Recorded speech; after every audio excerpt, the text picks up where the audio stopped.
İyi günler arkadaşlar, kanalımıza hoş geldiniz. Bu videoda Hande Erçel'in bugün geldiği noktadan ve etkisinden bahsedeceğiz.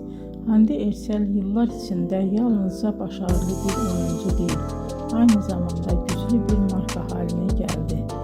Birçok moda ve kozmetik markasıyla çalıştı ve uluslararası kampanyalarda yer aldı. Bugün o Türkiye'nin en çok konuşulan ve en çok takip edilen oyuncularından biri. Güzelliği, oyunculuğu ve ekran karizması sayesinde geniş bir hayran kitlesine sahip. Hande Erçel'in hikayesi bize şunu gösteriyor.